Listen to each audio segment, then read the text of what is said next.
Hello, my beautiful souls, and welcome back to The Divine's Finest. I am your host, and today I'm actually a bit excited to talk about this bonus episode number 9, okay, which is about situational versus core emotional unavailability.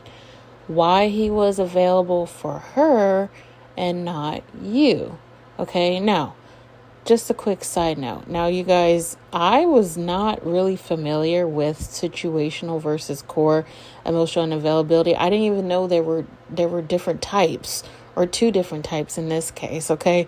I thought emotional unavailability was just, just one thing, like one particular, category, and that was it. I didn't know there were two types, but I want to talk more about this because I think a lot of you guys need to know this, and I don't even know if it's even spoken about, to be honest with you. I might have to do some more research, but this topic really just intrigued me. So with that being said, let's get right into it, okay? So grab your tea, your journal, and let's get into this. And real quick, don't forget to like, subscribe, and check out my new Decentering Men journal, you guys. It's absolutely amazing. It's very transformational. It's definitely going to help you get out of those continuous cycles that you're repeating with men. It's definitely going to help transform you, I promise. Okay. So, have you ever found yourself asking, things such as, why did he commit to her so easily but wouldn't commit to me? Why does he suddenly seem so emotional open with his new partner? Was I not enough? Was I the problem?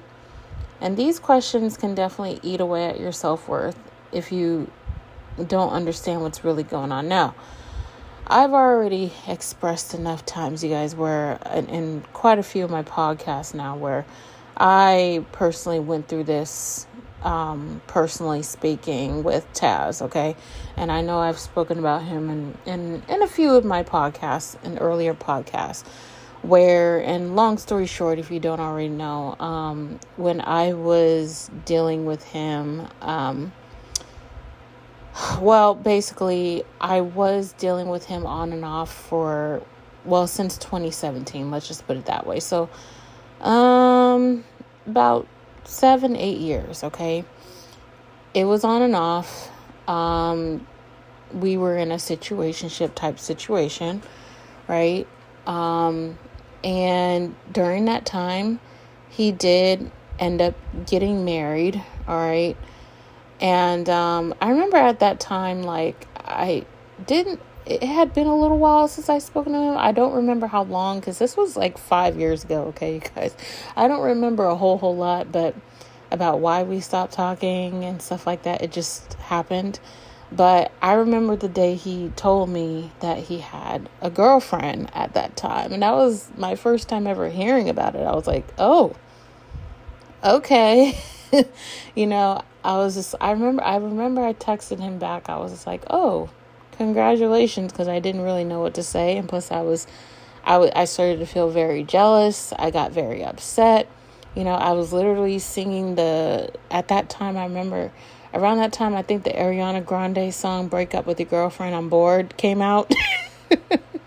It was around that time. I remember that song was pretty popular.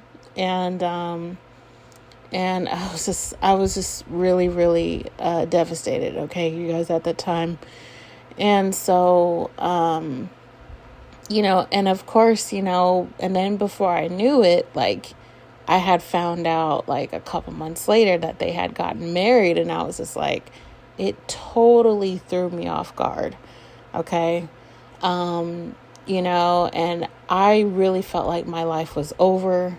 I didn't at that time, I really strongly felt like he was my person. I thought he was my twin flame, the person for me. I didn't want anybody else but him, et cetera, right? But that's kind of a long story short, you guys. And just a little update, you guys.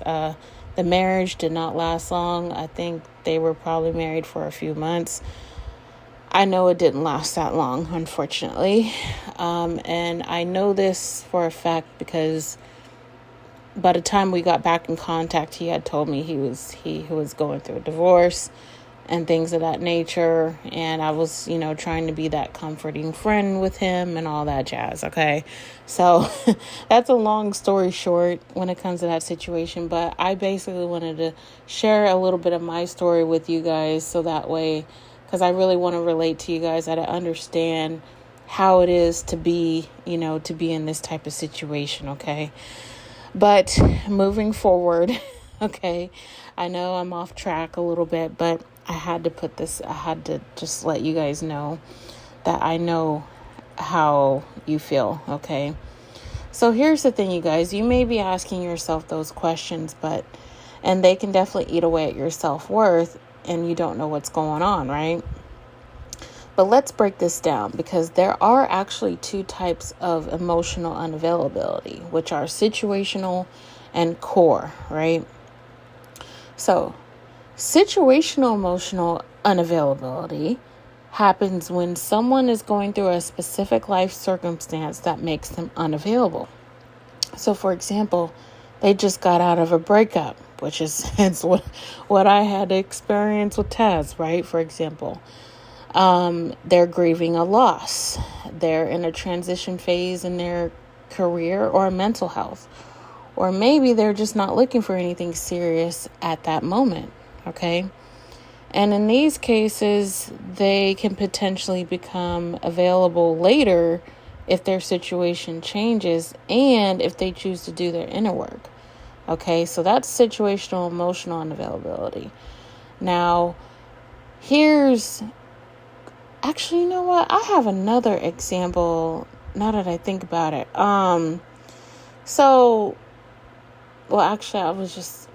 think you guys can understand. You know what? I might say what I wanted to say after this, because I want you guys to understand the difference between these two, okay? So core emotional unavailability, this one's deeper, okay? So this type is rooted in someone's core wounds, attachment patterns, and belief systems, okay? These people are people who fear true intimacy, sabotage when things get too close. They always keep one foot in and one foot out the door, no matter who they're with, okay? And lastly, they struggle to be vulnerable or express deep emotions, okay?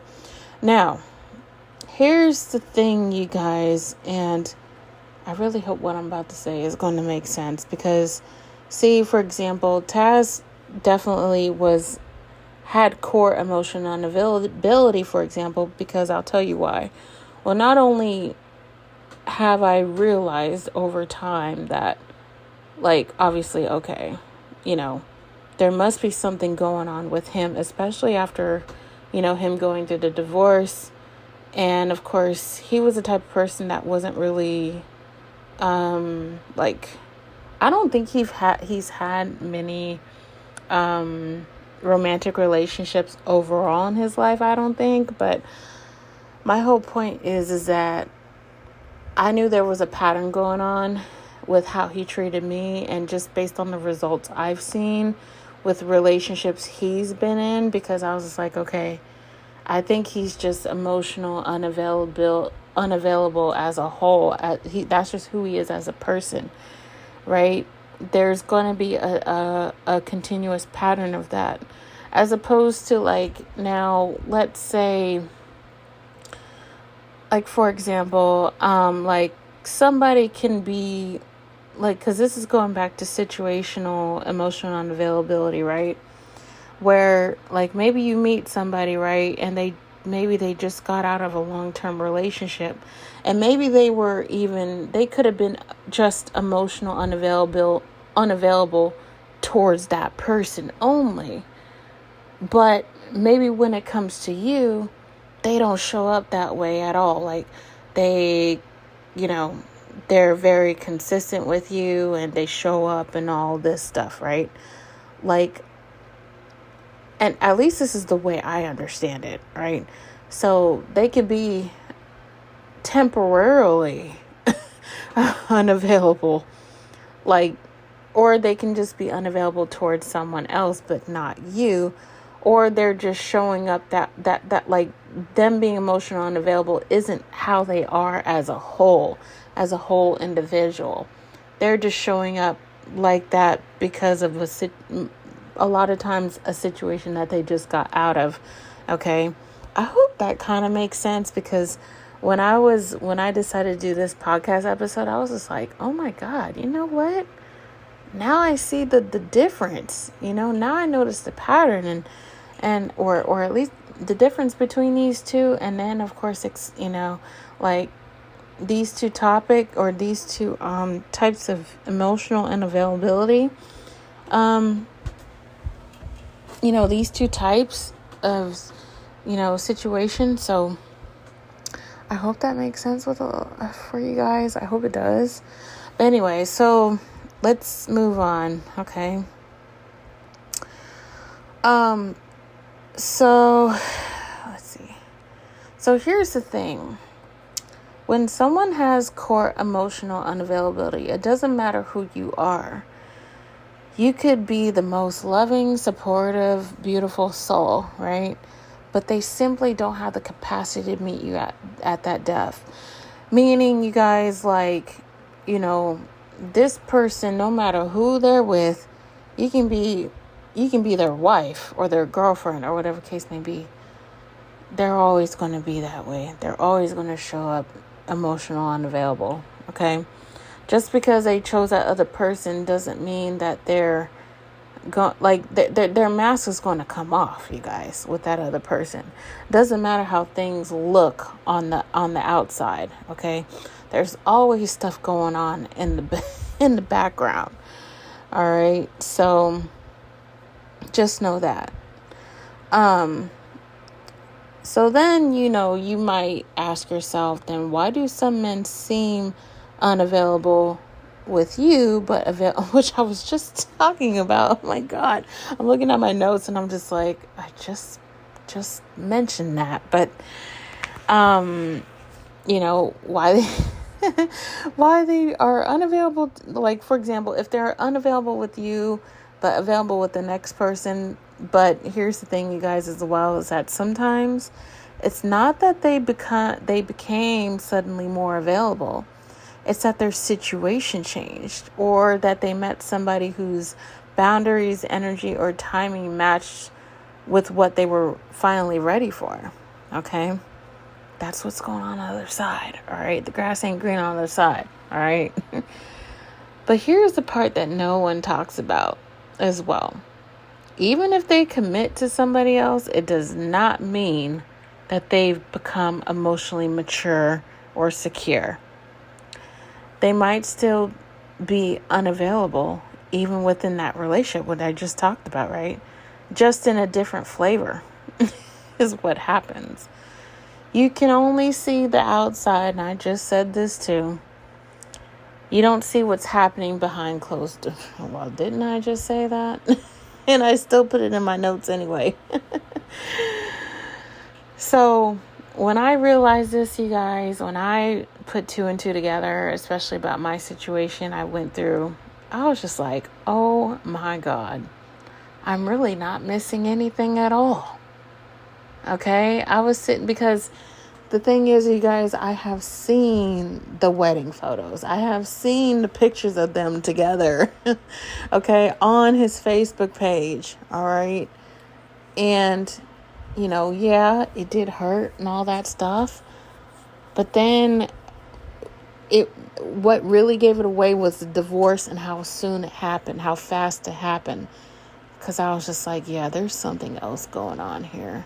There was a whole lot going on behind the scenes that I did not know what was going on at all. Of course, I didn't feel it was my business to ask him, like what happened, what caused a divorce.